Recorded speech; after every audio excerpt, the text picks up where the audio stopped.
Yes, please. Okay. uh, Give me a minute. Yeah. So let's, well, first of all, just say thank you. Thank you for saying yes. Um, but let's know your name, what you do, where you're from, and where you're calling from. Okay, so Trevor, first, thank you for having me. Yeah. My name is Wana Udobang.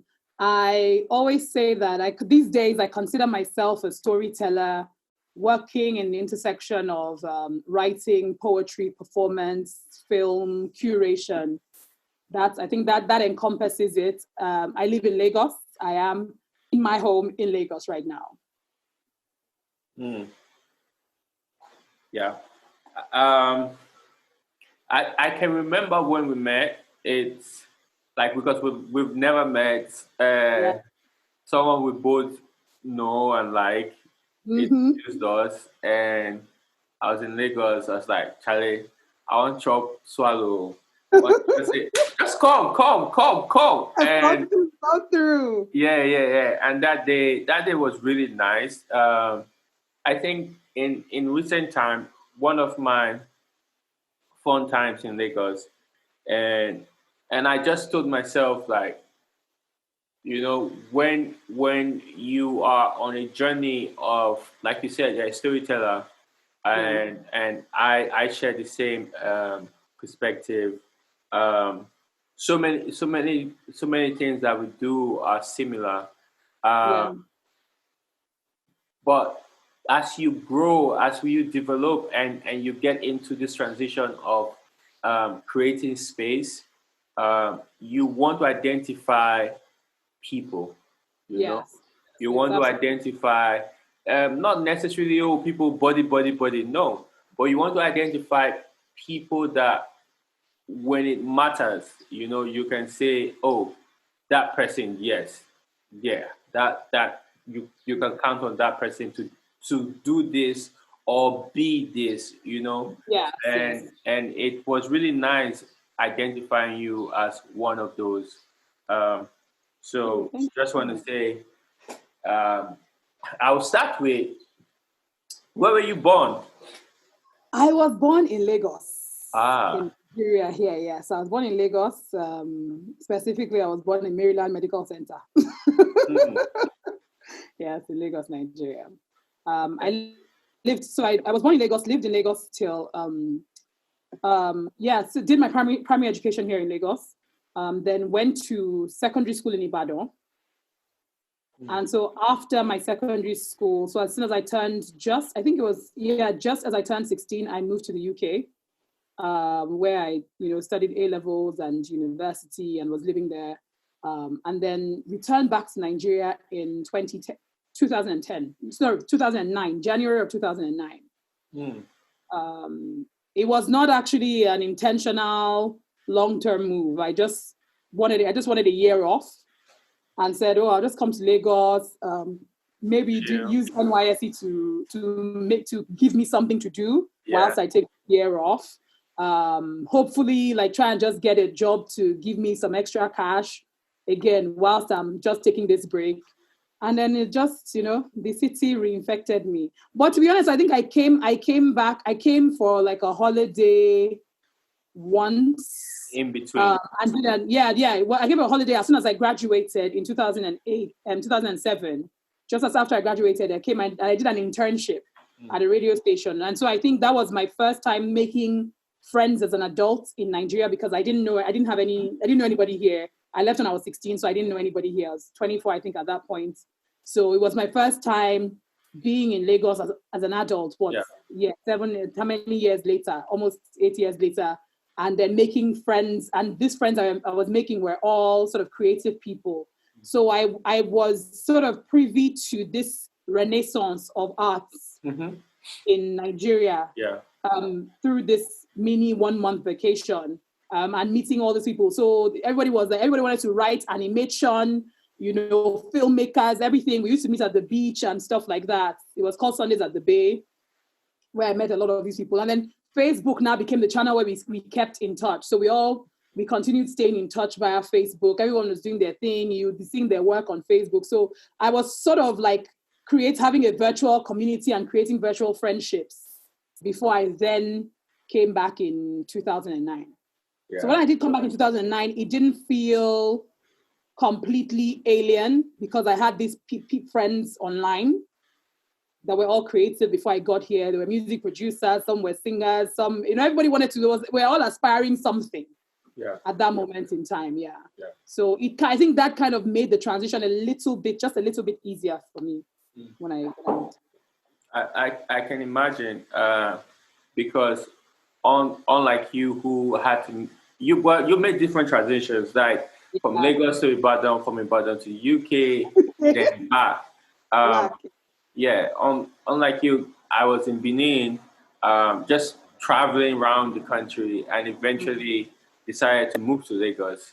And Lagos is a place, I see Lagos as an idea,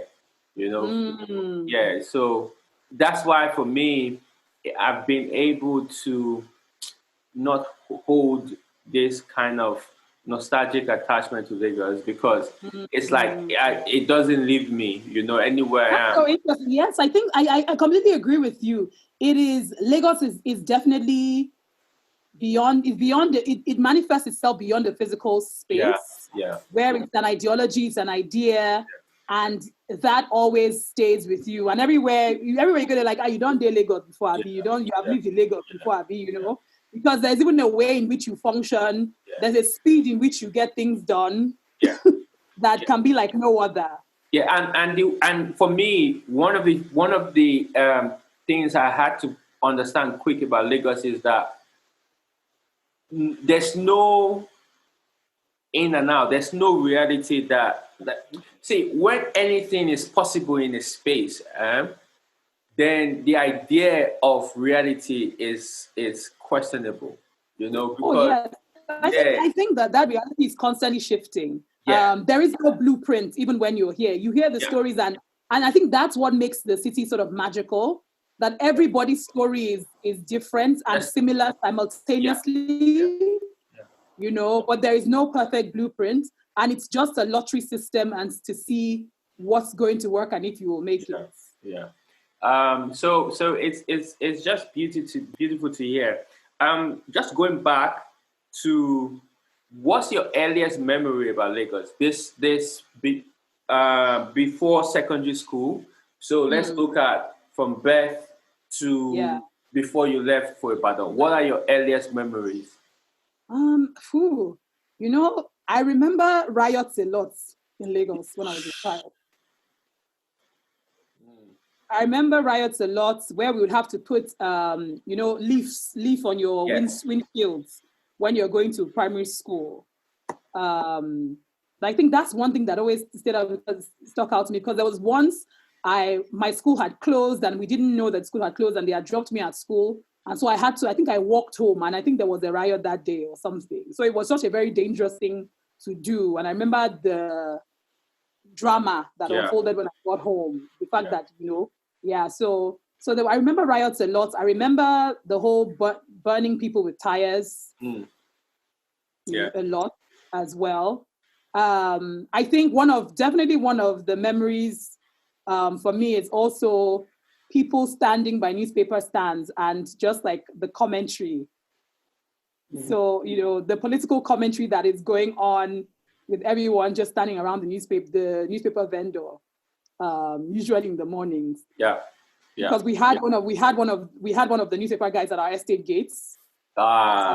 Yes. So every morning you are seeing everybody there standing and giving their commentary on what is happening and what's not happening. And it was like the passionate level of, and it was like, it's so funny because, political discourse traverses any kind of education. It does. So whether you went to school, you did not go to school, nobody cares. Everybody's having that intense discussion, and they're very knowledgeable. I know what this is.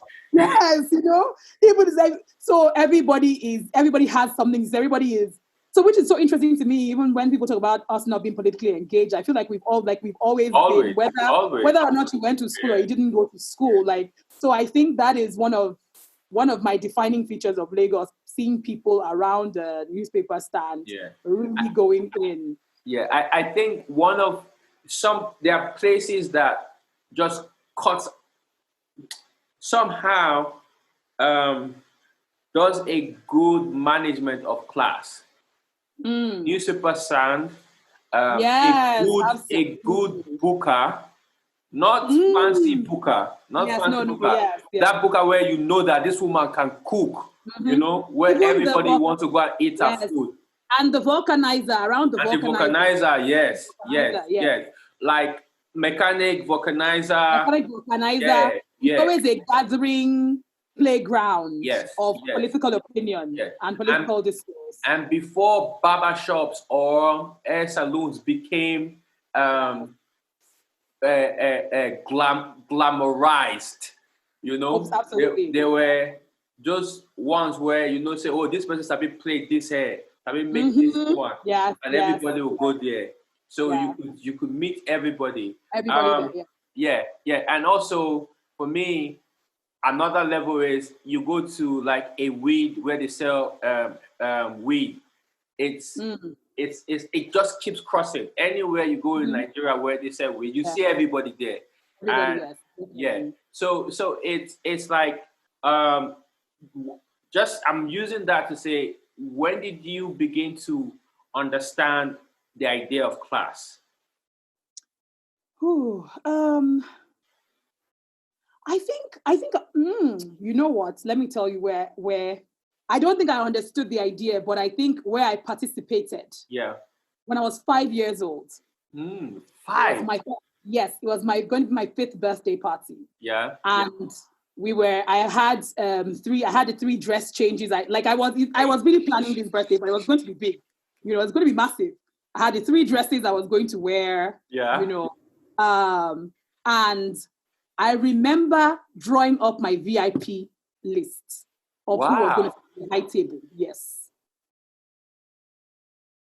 Wow. And so I think, so when I think about this is at the point where you have been absorbing class distinctly for your first 4 years of your life, where, you know, because even in my primary school, I remember during, because I went to a Catholic primary school, and so it was attached to a church. So I went to St. Louis Primary School, and it was attached to the church. And during the harvest, they used to give certain children certain envelopes to give their parents, and they said they were VIP. Yeah. And now, as an adult, I realized that it was because those were the wealthy children, or the children whose parents were a bit more wealthier to contribute more. So that's why so we always thought, I'm a VIP in children's harvests. But it was basically because they wanted your parents to drop more money. But we didn't know this. Yeah. So I remember when I was 5 years old, I drew up my VIP list for the guests for the high table. For people my friends that were going to sit on the high table. And it wasn't everybody. And I didn't want everybody to come to the birthday party as well. You know, and I remember, I distinctly remember that. It's crazy how a moment can be so many things, right? So definitely this is you going back and thinking, oh, this is my first participation, conscious participation in the idea of class.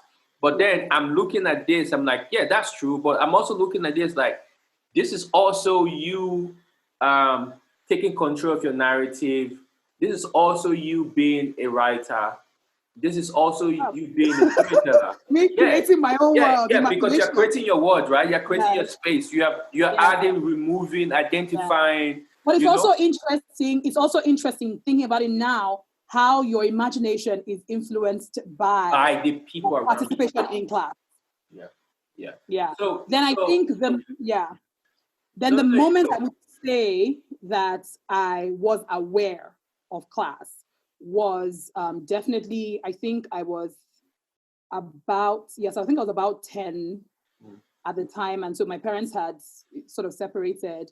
And at this point, so you move from being this very typical like middle class family to not having very much. And so we didn't have a car. So I remember we were very embarrassed.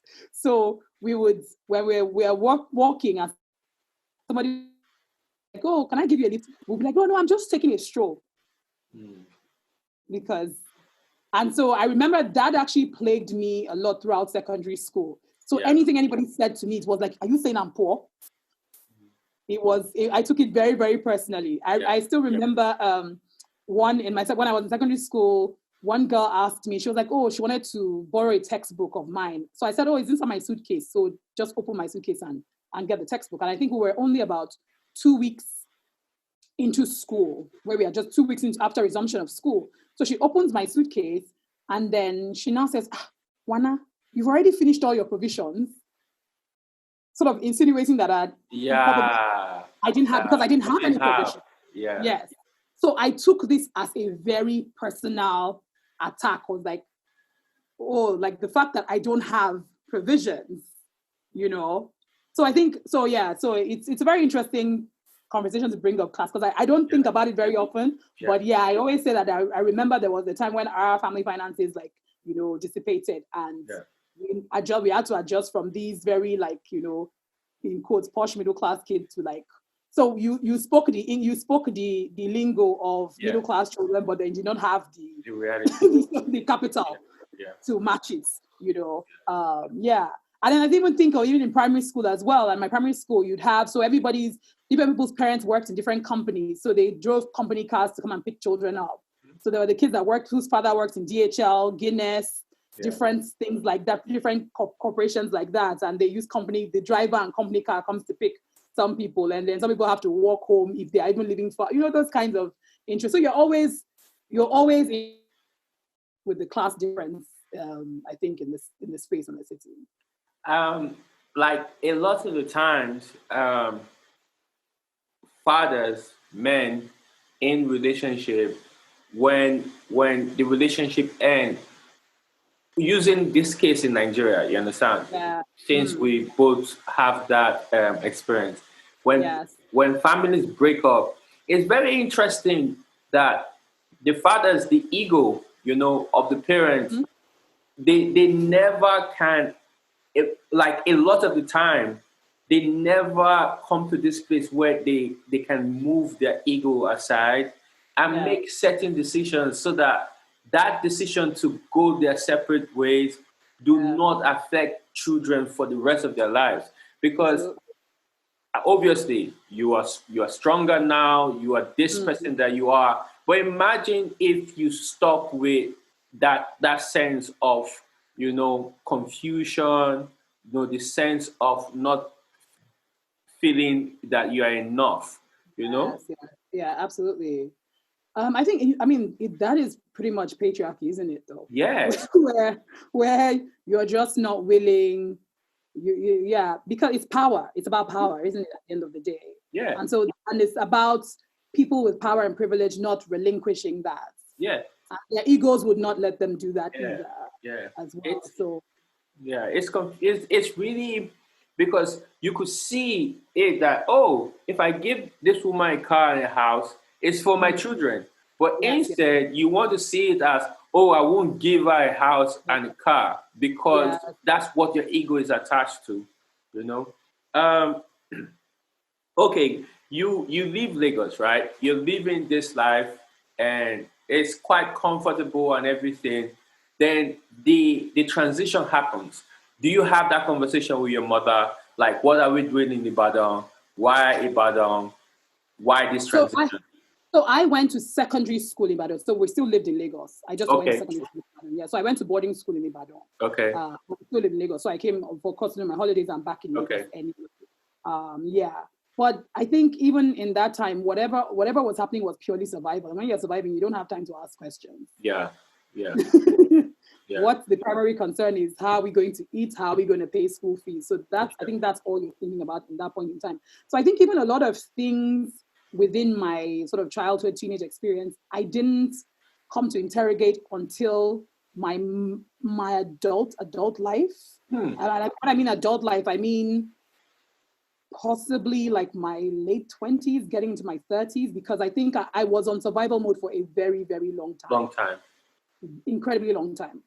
You can see that in the way you move, though, because it's like you move with a certain kind of focus. you love to plan in a certain way. I share these things too. That's why I can see it. You understand? Yeah. So I find it so interesting that somebody notices this. I feel yeah. like I found out all of a sudden. Yeah. It's interesting, but it's who we are, you know, because if you have known survivor, you know, there's no amount of comfort that would remove that memory away. The only thing that we can do, it was only 2 years ago, or no, last year, that I started to understand that there is another way to live, that you can want to live a life of thriving, not surviving.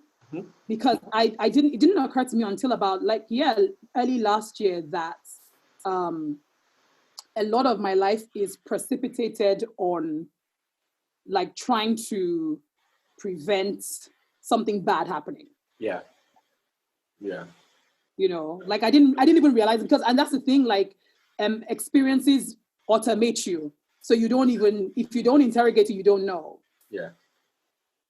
So everything is constantly like, look, I cannot be found in any kind of situation. Like what, you know, with everything I've experienced in life, what would I tell myself? What was the lesson? You know, that kind of thing. So yeah. It's something that for me, like I transitioned from this like some years ago, but for a while, listen, there are people who have close relationship with me, lived in the same house with me, never seen my tie. Like they only know me with a shirt and a trousers. You never see me in any other light. You know, don't know who I was dating, don't know nothing. Like, because for me, that was the state. The state was, I would never be vulnerable in front of you. You understand? And yeah, it took a while to transition out of that. So I'm really glad that you are here, you know? Really, really. No, it takes a long time. It takes even funny enough, even when the moments where you think you are aware, like there are moments where I would like catch myself and catch a glimpse and be aware of this, but I was like, I don't even have time to start this emotional breakdown. Like I always tell my friends, like, I don't have time for an emotional breakdown. I don't have time for that. Like I need to move, you know? But I think life eventually forces you to do that at some point. But yeah, it's part of, I completely relate with you on that. I used to think I was vulnerable, but everybody told me you are not vulnerable at all. In my mind, I always thought I was, but in areas like I was like, I'm not. Hold on a second, sorry. Yes? Okay, I'm going to turn it off. Please don't come inside again.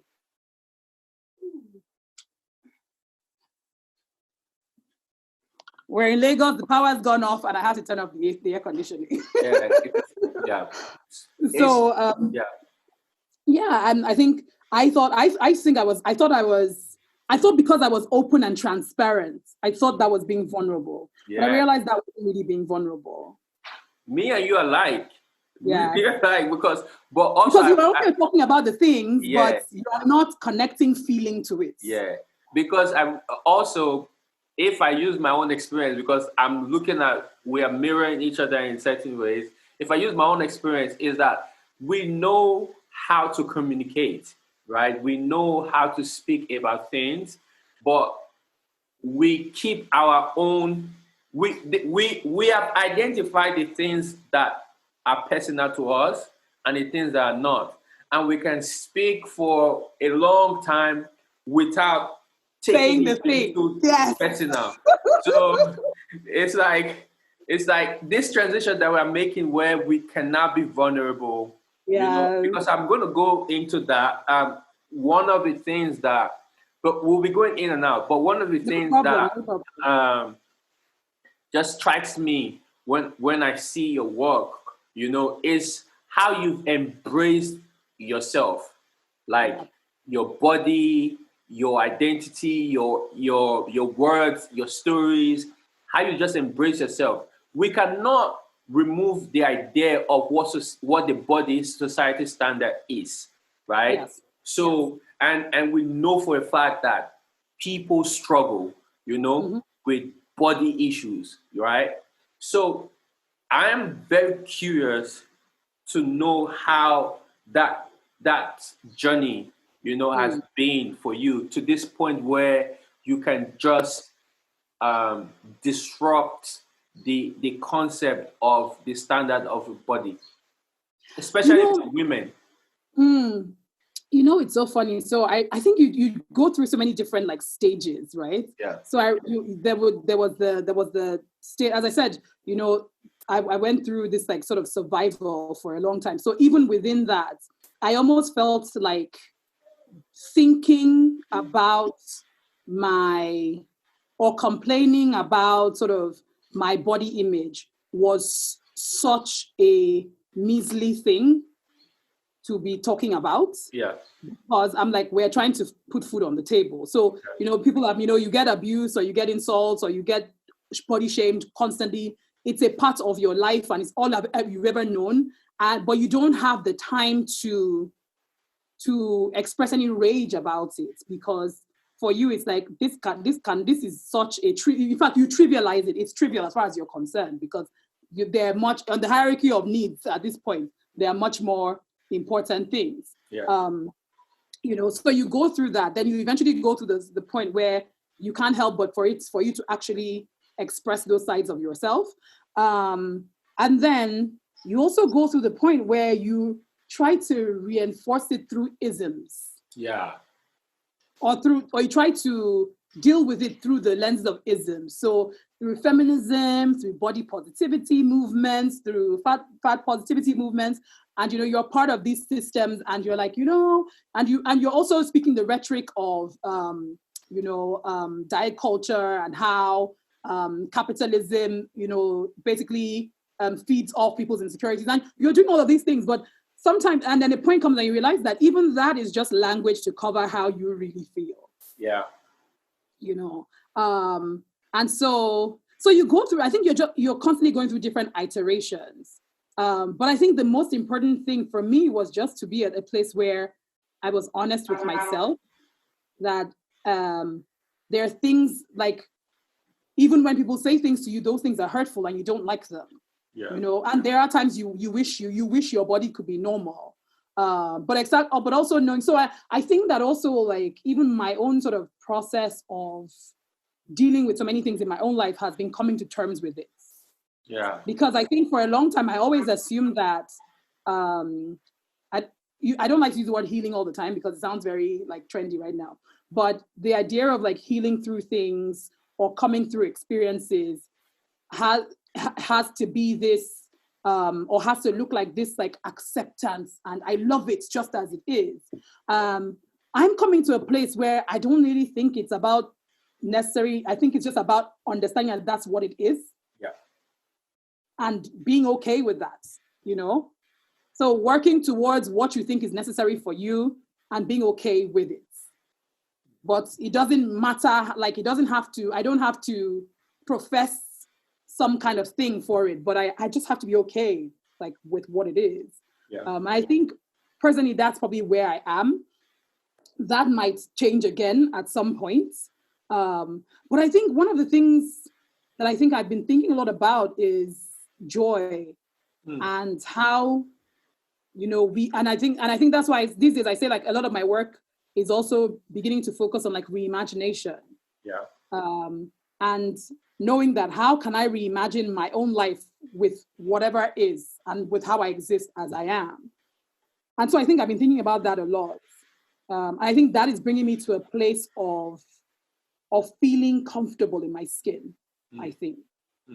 That the only thing I can control and I want and I desire is joy and happiness. And I think part of that is being okay with everything, or coming to a place of coming to terms with everything. Yeah. And I think that's where, for me, I think like even being an artist has also done something sort of transcendental to me with my body, where the body now is not just a physical object, but it's also a conduit, it's a space, it embodies many things. And I think I start to see a different kind of value in a body, or in my body anyway. Yeah. I can see it as this object that comes and will die one day and disappear. You know, I also see it as this object that can do things, that holds light and holds magic inside of it. I see it as so it becomes like so many metaphors for me. And I think that gives me a sense of like value of what my body is to me, and it as a tool and as an object for the things that I do. Yeah. It's, I feel like I saw when I saw the artwork you released, right? Yes. I was just like, this woman is, you know, has accepted to fight our ego, because how do I put it? So I've been, just one of my most current thinking is on ego, you know. The things that make us sad, the things that make us cry, the things that make us happy, you know, all of these things are attached to ego, right? You know, because if your ego is excited, then you'll be excited. And if your ego is, you know, battered and sad, then you'll be sad. So, which also leads to attachment, right? The things that you're attached to. You know, if I need to click the finger, yes. Yeah, if somebody feeds your attachment positively, you feel good, which is your ego. If somebody removes something that you're attached to from you, you know, whether tangible or intangible, you know, you feel sad, which is your ego. So whenever I see and for me, I feel like our most present ego manifestation is our body, you know. When I see people who can just be, you know, that is very powerful in itself, you know. I mean, I think what you say is really valuable, and I haven't thought of it as ego actually, but I think now it's even making a lot more sense to me, because so that project, it was a collaboration with the photographer Okhiogbe and a Swedish designer called Mina Lundgren, who runs a project called Notion of Form. And I think it was interesting because I had started writing my album, which is called Transcendence, a few months before. Yeah. And I think the process of writing that album was literally breaking me, right? It was breaking me, unraveling me in a different kind of way. You know, I found it hard writing those poems. You know, I was just in a messy state for days after, but it was breaking me open. Yeah. And so when Lucky asked me to do this, it was funny because I took 2 days to respond to the email, looking for an excuse not to, but I couldn't find an excuse not to do it. I'd already said before that I would really love to do like one of those kind of you know, nude shoots or something. But I think at the time when I wanted to do them, it was more from an ego perspective anyway. Yeah. And so this time when he asked me, it almost felt like a cycle completing itself, where I've been doing this emotional work with this writing that was unraveling me, and you know, I was literally taking my clothes off on this record, and then I have to do this physical project where I have to take my clothes off as well. And I think in that moment, it did feel like it was a cycle that was about to be complete. And so I needed to do the emotional part and the physical part. So the physical part of unclothing and unraveling was also sort of was a physical manifestation of that emotional process that was happening in the first place. Yeah. And so I think that was definitely, and so I think what you say is right, because it was getting rid of my ego. Yeah. So writing the album was saying, I'm saying things in the most honest and raw and most vulnerable, and saying the things that I need and I want and I desire. And even we're always afraid to do that because we worry that we will look desperate, or we will look sad, or we will look pathetic. But you're doing this anyway. And then you're taking your clothes off for a body that is supposed to not be the right kind of body, not the correct kind of body or the accepted kind of body. And you're saying, well, here it is. Yeah. So I think, again, I do agree with you. It's deciding to shatter your ego and say, I have nothing left. This is it. And I think there's a power in that, because there's a kind of reclamation of just the power to just be. Yeah, yeah. And the power to be as a revolutionary act in itself, I think. Yeah. It is. It is. Whether you want to look at it from spiritual or physical, it is. Yeah. The I think the strongest, most powerful, uh, tran- transcending act is the act of being, like just to be Mm-hmm. present. To be present, yes. Yeah, that's why all the religion, right? When you look at it, the most purest point is prayer, is Yeah. meditation, contemplation, this, that, the moment of being and listening. Yeah. So when you remove religion out of it, and you are not praying to any god or anything, but you can just do this and just stay. It's the most transcending, because then you're connecting with the energy that is in you and then Yeah. coming out. Yeah, It's absolutely about that moment of embracing your divine. yeah, yeah, You're embracing your own divinity yeah.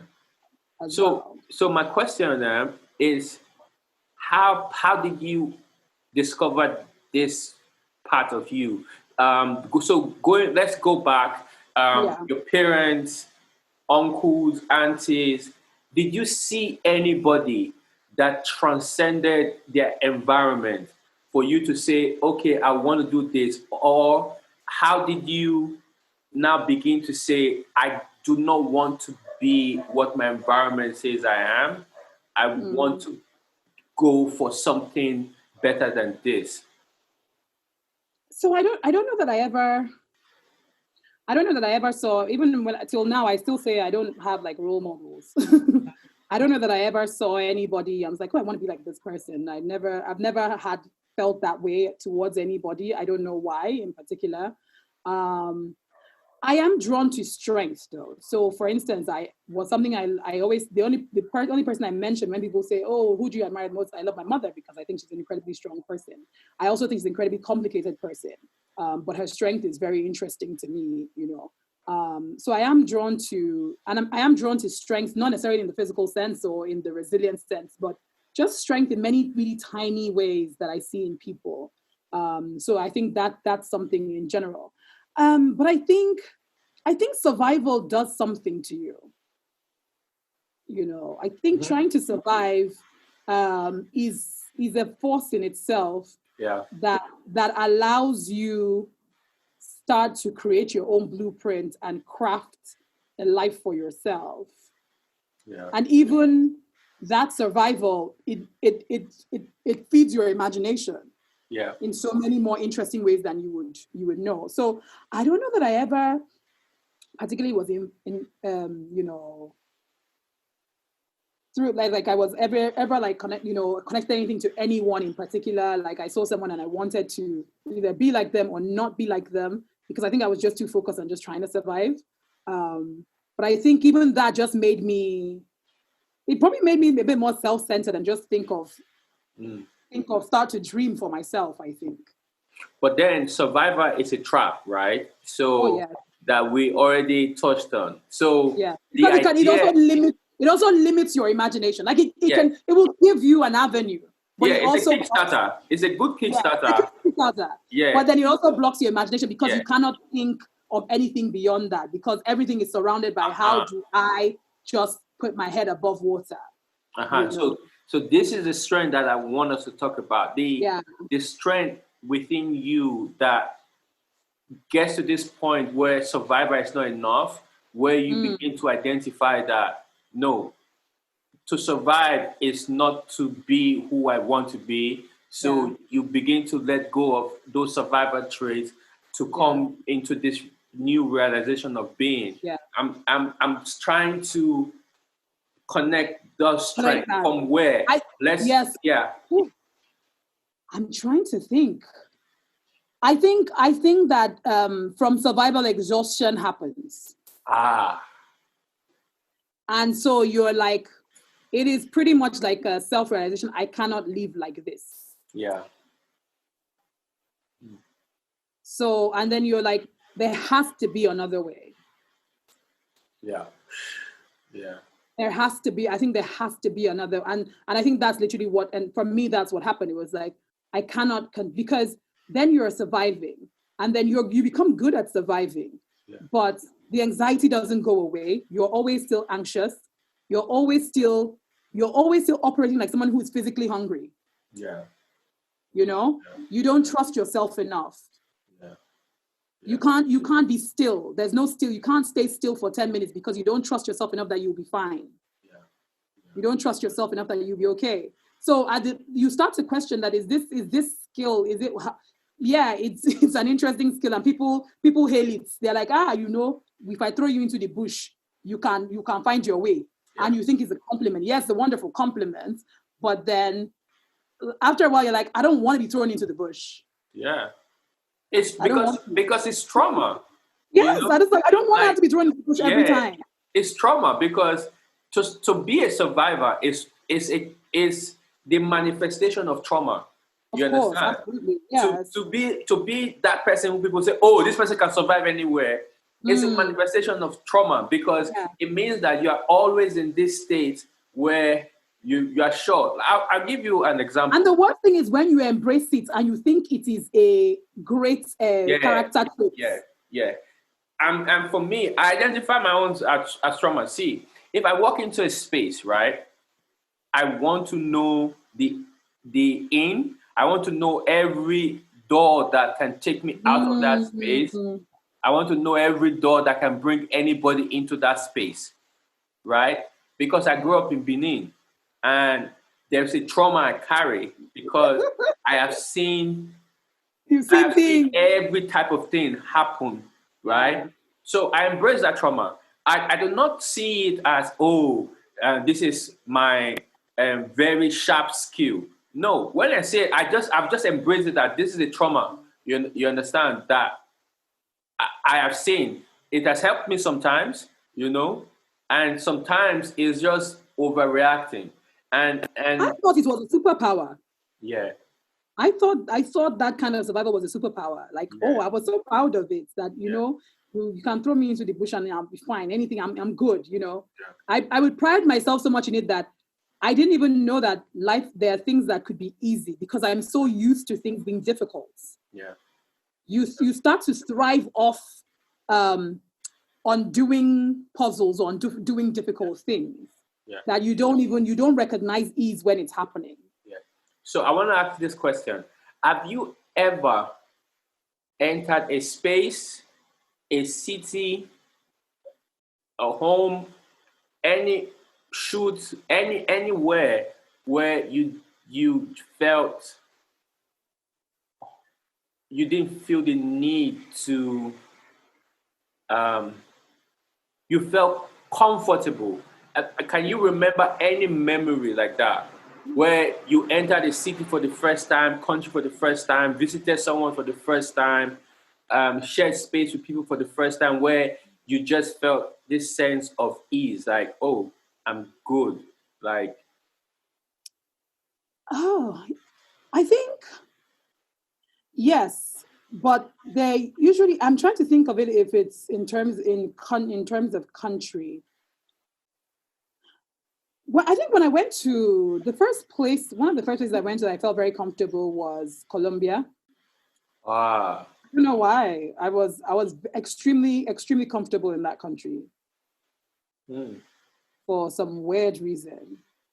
I was extremely comfortable there. I went to Cartagena and I was extremely comfortable there. But I find that my comfort has always been with people. Yeah. So once I have people that I feel comfortable around, I'm fine. Yeah. The space is okay. I think the people are an embodiment of a space, and so they transform that. So do you believe in the body as your home? Yes. Okay. Yes. See, I didn't know. I found this out when I had an apartment some years ago. Yeah. And I was so attached to that apartment because it was small, it was very cute. I have decorated it. In fact, I remember when my brother came to visit me and he was like, this is Little London. That's what he called it. was like a little cottage. My friend called it Gypsy. We called it Gypsy's Lair because I had this alter ego called Gypsy Rose. Yeah. And so everybody that came just felt super comfortable. You didn't feel like they were in Lagos. And it was a very tiny apartment, literally one room and parlor. Yeah. But there was just something about the way there was an air about it. It was a magical space. I wrote it in there. I cooked. Everything was just amazing and perfect. Yeah. And I remember like when my landlord basically technically evicted me, I was feeling so like apprehensive. I was like, oh, gosh, like I managed to do this, do this thing up. And the moment like we removed everything and gutted the house out, I walked back in and I felt absolutely nothing. Yeah. It's you.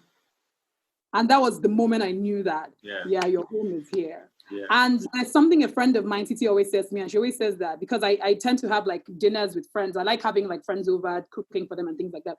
And she always says to me that there is a safety that you always create. So even sometimes we would be at a festival and we have these hangouts in my room. Yeah. So I would probably like get alcohol and chips or things like that. And we'll just be in my room. And I always curate the people that come in, you know? Yeah. And she says that I have an interesting, magical way of pairing the right people together and everybody feels safe and everybody can talk about whatever they want to talk about without being worried. So I think I definitely am a believer that my home is inside. Yeah. Yeah. It's inside of me. And I think that one of my things that is important to me, I didn't know that it wasn't intentional. I think it's probably a very cosmic and spiritual thing, but it's that I also want people that come around me to feel like they're home. Yeah. Yeah. I think that's very important to me as well. So now that I'm aware of it, I also even make it even more deliberate that when people come around me, wherever that space can be a hotel room, that space can be my house, that space can even be me coming to your house. Yeah. That space can be us in a car gisting and having a drink. But in that moment, you don't want to forget and you want to feel like, you're home. Yeah. And home for me is just a place where there is safety, where you feel safe. Yeah. It's something that has helped me over these years of my new transition, like just accepting my body as home. Because it's like it gave me so much clarity, and me, someone who loves moving, someone who loves to see people. I love to observe people, so there has to always be somebody new to observe, which is movement. So at a point, and I have to also add that for a very long time I never felt stable in any place. So I always carried big handbags with emergency underwear, toothbrush, and things like that for a very long time. Yeah. That's how I moved. For a long time I never unpacked. Yeah. Yeah. So people was like, I live out of the suitcase, so I never unpack because I just never feel like anywhere is. That's crazy.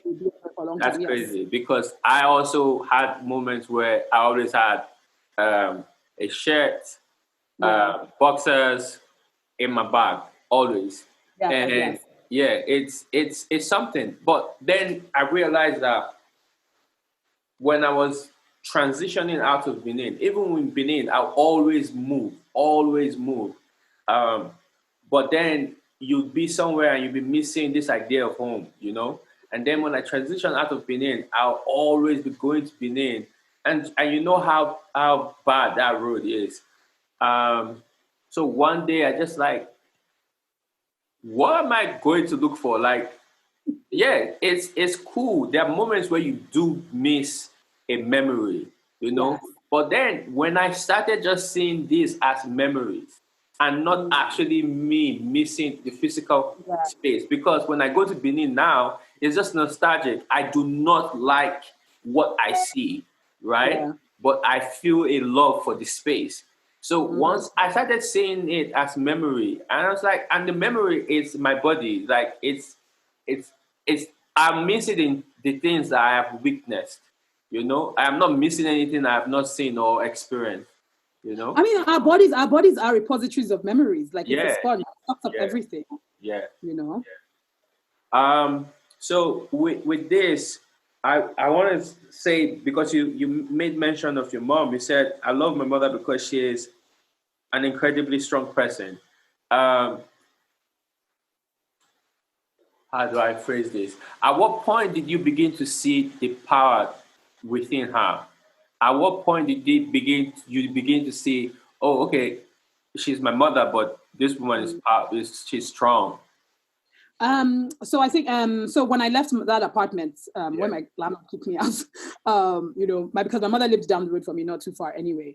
So we were like, I was like, I wanted to leave my job anyway, and it was like, do I rent another apartment? And she was like, you can move into the house with me. I was like, hey, I've not lived with you a very long time. I don't know if I can do this, But then it was like one of my brothers were talking, and it was like, look, this is the more sensible thing to do. You go and pay rent again, or you just live there, and of course, because you were looking after the house as well as your own apartment. So rather than pay for two places, why don't you just move there and redo it and things like that. So of course, I moved back home.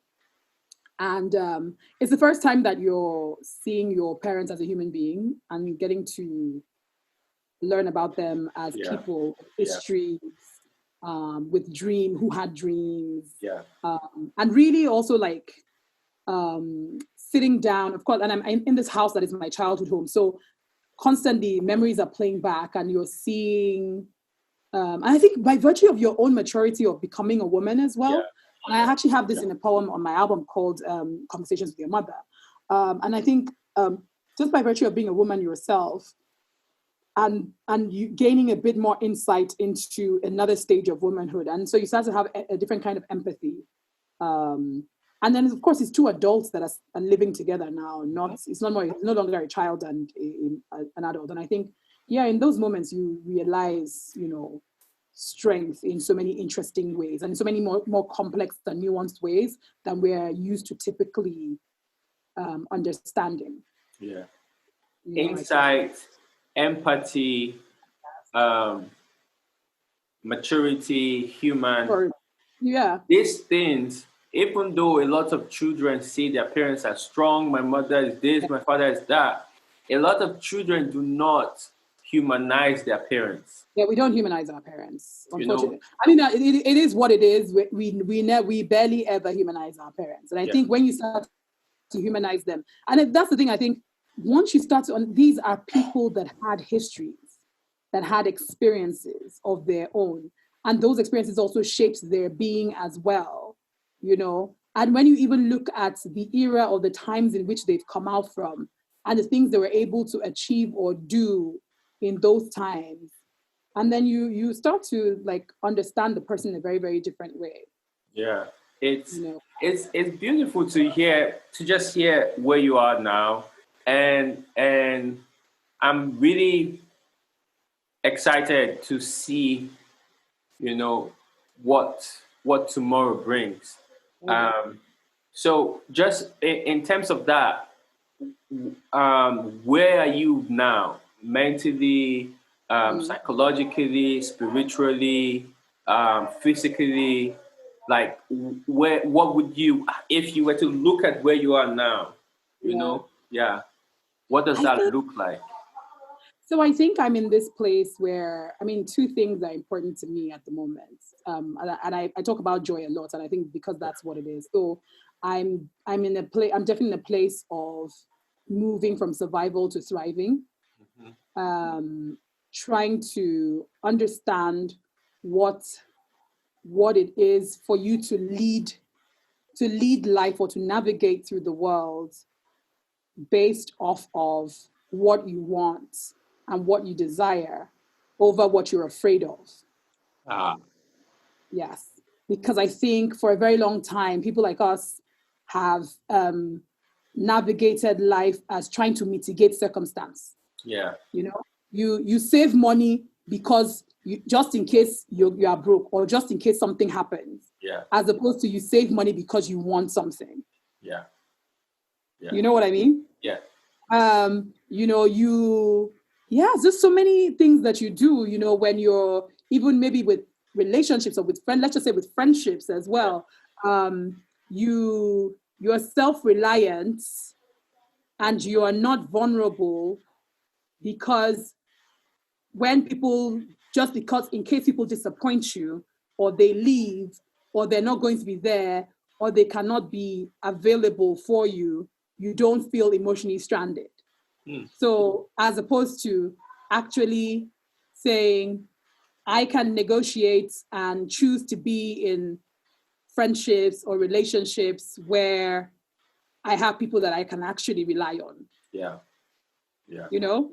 Yeah. And I can actually ask of them, like, negotiate and say, how can I trust you and be able to rely on you and depend on you, and what do you require of me as well, so I can do that for you too. Yeah. You know? Yeah. So I think I'm very interested in how do we live a life where we get to thrive as opposed to survive. Yeah. What does joy, you know, where does joy play a part in that as well? Then I think in terms of, I'm also very interested in the act of being. And I'm interested in this from a physical perspective of my body. I'm interested in this from an artistic and career perspective as well. So what that means, I'm also interested in it as a person and how I conduct myself and how I move through the world. And what this manifests, how it manifests for me is basically living a life where I'm not explaining myself,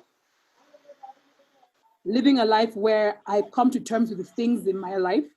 I'm not trying to erase them. I'm not trying to forget them, it just is, you know? You have a wound, you have a scar is there. Yeah. It's just a scar. Yeah. And I'm very interested in that. I'm interested in, you know, as an artist, when I'm creating work, I'm not explaining anything. I'm not, if I'm doubtful of myself, I'm doubtful of myself. It just is. It shouldn't, none of it should contribute to how I move or the results of what I do. Yeah. But it is a thing that is there and it's okay for it to be there. So just being, and I think for me, that's even a new place of confidence as well. I just want to be. I remember there was a time where you want to take up space and you want to, you know, you should be announced into the room and you want to be acknowledged. And I'm now in a place where I don't care. Yeah. Yeah. I just am, you know, I do what I do. Yeah. I'm not going to force myself into a room. I'm not going to, whether I take up space or I don't take up space. If I feel like it, I feel like I take up space. If I don't feel like saying anything in a room when I'm there, I don't say anything. If I don't think I have anything valuable to contribute, I don't need to say anything. Yeah. As opposed to feeling like I always have to speak. Yeah. You know what I mean? Yeah. Feeling like I need to claim my position or make an imposition of sorts. So I'm really practicing and interested in the act of just being. So I think those are the two things that the things that kind of occupy my being and myself now. And so the same thing even with my body is, it is a big body, whether it is acceptable or not acceptable, or it's seen as beautiful or grotesque, it doesn't matter. Yeah. What matters to me is making sure that, you know, it is healthy, it is being looked after, because it serves a purpose for me. And however it physically manifests itself in terms of image or look is what it is, you know? So, yeah. It's beautiful. It's beautiful. And on that note, I just want to say thank you. And also, I give the guest also the opportunity to ask me a question. Oh, wow. So if you have any question. So my question to you, I guess, will be your kind of last question to me. How are you, because you've been a person of survival as well, right? Mm-hmm. How are you finding ways to thrive?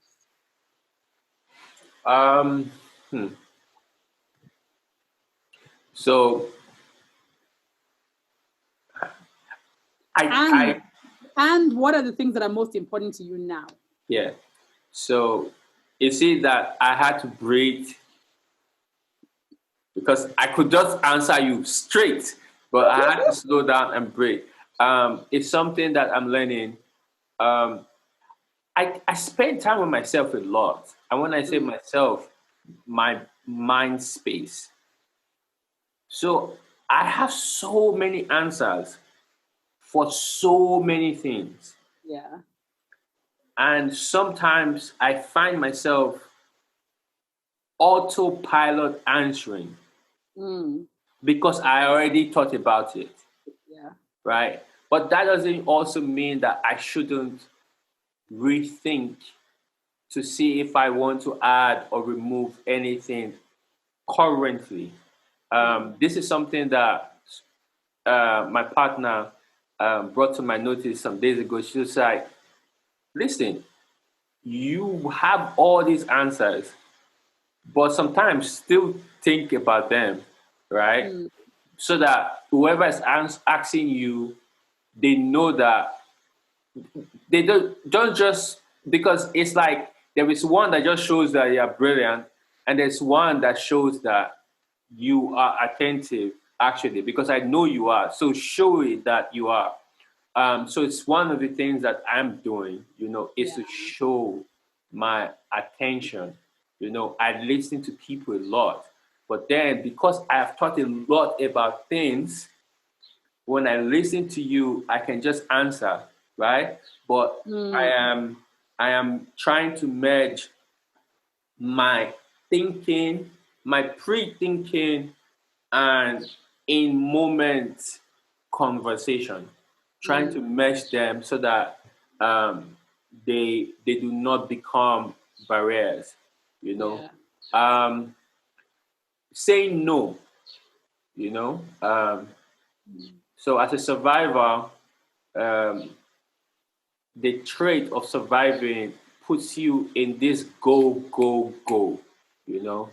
And in Lagos, it was worsened, because in music, this, that. And when people see that you have promise, they keep throwing things at you. And at a point, the journey for me started when I said, okay, I'm going to stop drinking, and from 2008 to now, that has been the transition. But the most recent one is being able to say no and being able to remove myself from what I feel is a toxic relationship. Yeah. Not bad, not good, not anything. For Yeah. me, it's time to leave this relationship, and I am still in this relationship. So it's toxic, right? So being able to remove myself from that. Um, then vulnerability. Mm. Um, in in moments where I do not, because like I said, I spend time with myself a lot. So Yeah. in moments where I feel like I do not need to be vulnerable, I ask myself why. Mm.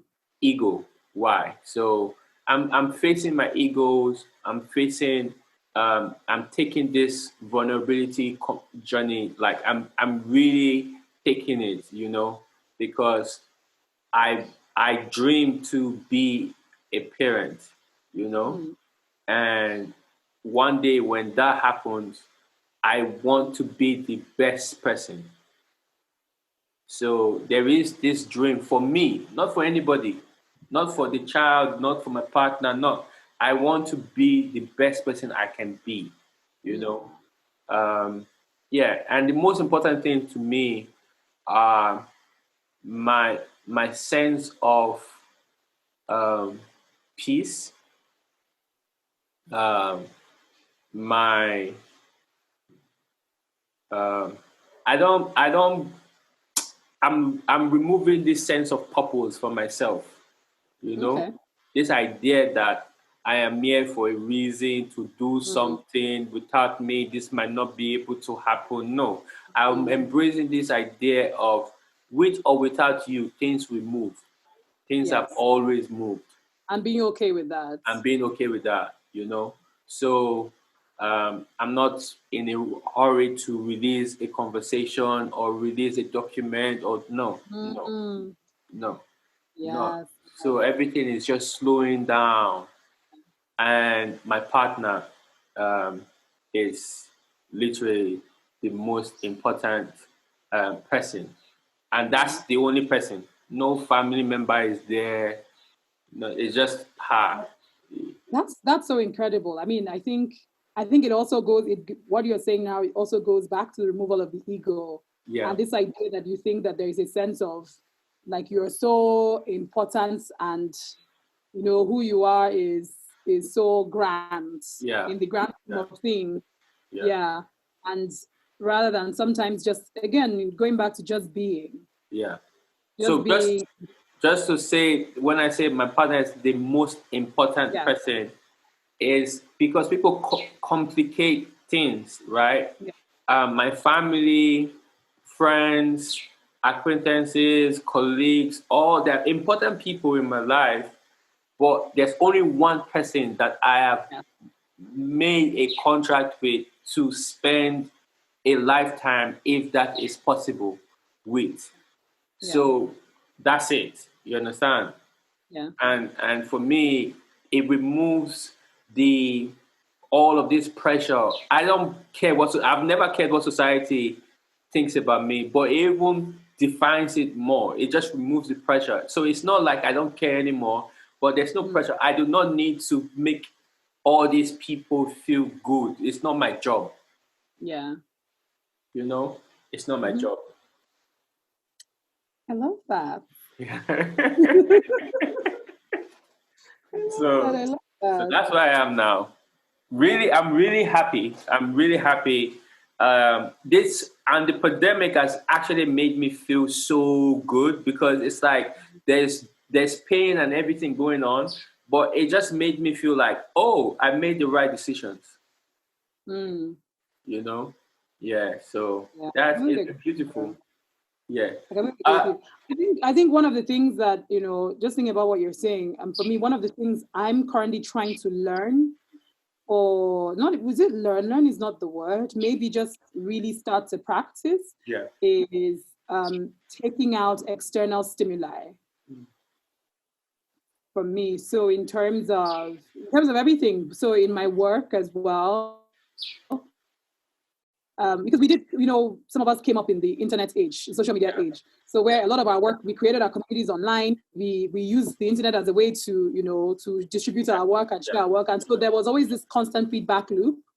And whether you like it or not, subconsciously, it does something to... Oh, big time. To sort of like, even it just has an emotional effect on when you're creating, and the anxieties that it comes with. Oh, is anybody watching this? Is anybody reading this? Does this matter? So you're asking existential questions that you don't need to be concerned with when you're creating, which just adds an unnecessary burden. And so for me, I feel like even quarantine has been a bit of that, which is returning back to a space where I am doing the work and throwing it out, and whatever it is anybody thinks or feels, or their attention on it or non-attention on it, has no emotional effect on me. With what you just said, sense of value as well. Yeah, with what you just said, I'll just share a practice of mine. Decisions we make in extreme emotions are not the right decisions. So excitement and pain or sadness, happiness, all the decisions you make in those moments, good, bad, are not the right. They can never be the right decisions, because you are not objective. And for me, it goes into when people just say anything they want to say to me. I might recognize that as you're being bad and you're being degrading or whatever. It's what it is. But I do not internalize it. I try not to. Sometimes you are what it is what it is. You are human. But one of the things I try to do is not carry the praise and degrading of people. You can tell me, I did not do it for you to praise me. Yes. So absolutely. if I do not take your praise, I'm not taking your attack or insult. Yeah. So that's how I say it. So that's it. Thank you so much for this conversation. Thanks, Wana. All right. Talk to you soon. But wait. Okay. Yeah, you have someone who wants to talk to you. Hey. Hello. Hello, my love. Oh my God, this chair is so low. Hello. How are you? Hi, Ghana. Hi, Zaka. We're fine. We're here. Because you were out for a while before quarantine, though. Like that's right. So we came back like over Christmas and everything. Exactly. Yeah. And then into February because there were some things. Well, Omon was in Germany, so I came back. Yeah, I remember I was like, you guys actually got back just before like lockdown. Because he said that when I got back, the airport was normal. When he got back, like almost a month or a few weeks later, they were taking temperatures. They were, putting people aside if their fever was too high and all those things. When he left London, was it London? Yeah, when he left London, it was all normal. But it was here that people had started to, see what's happening. Yeah. And then within a month, that was it. Oh, wow. Yeah, that was it. So it's been intense. This year has been a year. I'm telling you. I can't believe we're like halfway through July already. Listen. So nobody's going anywhere till like January at this point. Literally. Nobody's going anywhere. How have you been though? Not bad. Yeah. You're not done with school. Yeah. How is the school? No, I'm not. So that's the other thing. So we were supposed to have. Let me bring this forward, rather. Yeah. Okay. We were supposed to have finished, completed everything, but school closed in March. So I've been working from home. I've been doing a lot of stuff from home. It's been very productive, particularly in the last month or so. Okay. But yes, I would have finished, but now we don't know. We just don't know. So how is it work-wise? You're still doing freelance stuff now, yeah? Yeah. So you saw that I'm doing the. In fact, I even need to reach out to you. Yeah, you're doing the TSA stuff. Yeah. I know you're doing good stuff at TSA. There's some other stuff I'll reach out to you on that. But generally it's been good. It's been quite nice, kind of slow living. I made bread for the first time the other day. It's very nice. Yes, I've been doing flatbreads. I'm going to do that next. I'm doing it next. I was making some today because my brother and my sister-in-law are around. I'm making some today.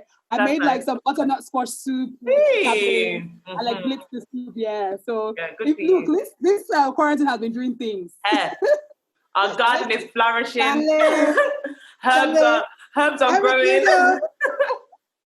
Yesterday. But you know what is so weird? Like now I'm like worried because I feel like I don't have the emotional energy for too much at the same time anymore. That's right. Yeah. I don't know how to go back to normal. Go there. I can't, No. I don't want to have to go back to that normal. I don't think it's nice. I don't. It's not pleasurable. It's not pleasurable at all. But I think that's the other good thing, to learn how to bring that into your post-pandemic life. Yes, absolutely. Because I feel like it's been so helpful in terms of just like trying to be still, meditating, also even like knowing how you want to move, like do you know what I mean? Yeah, like I'm just you're doing and you're like, so I don't need to be stressed every day. No, can you imagine? I don't need to be overwhelmed.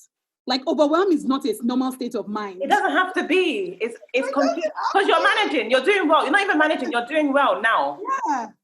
You're like thriving. It's funny, I was pitching. I was just like pitching stories to editors or whatever, and then I think I got like 2 pieces.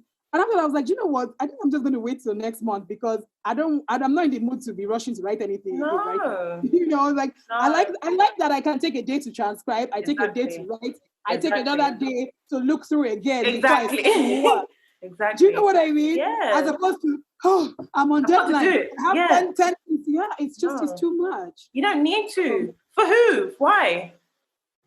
To what end? I'm like, we are past bylines now. We are not 12 anymore. Yeah, exactly. I don't bylines are not our issues. Yeah, again. exactly. Yeah. So we're kind of done with all of that stuff. So I think it's definitely how taking the sort of the practices from this time into the post-corona life. That's it. And how just how you can move like with peace of mind, with have your life, slow living, everything. Nice.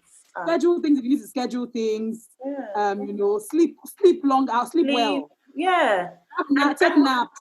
we're lucky enough to be in positions where, you know, as freelancers, doing things that we love to do, where we can do that. So why would we be stressing ourselves when we don't have to? It doesn't make sense. Yeah. Might as well go to the rat race then.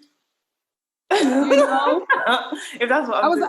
I was literally telling my friend, I was like, see, now I schedule Zoom. If somebody even said, oh, can you help me look at something? I scheduled it. I was like, look, send it to me. I can't still look at it till next week. Yeah, and that's just I don't want anything like giving me a headache. Do you know what I mean? Absolutely not. So I was like, living in like the life of overwhelmed is not normal. No, no, it's really not normal. No, so yeah, it's not conducive. But it's good to see you though. You too, babe. You Hopefully too. There'll be a reunion before 2025. I know. Listen. At this rate, we have to make something happen. I feel like next year everybody's just going to start traveling anywhere and don't even care anymore. It's true. So yeah, definitely, we're gonna have to figure out something next year. Okay. All right. Well, I'm gonna reach out to you. Yes. You still have my number, so yeah, of just course. WhatsApp. Yeah. Bye. Bye.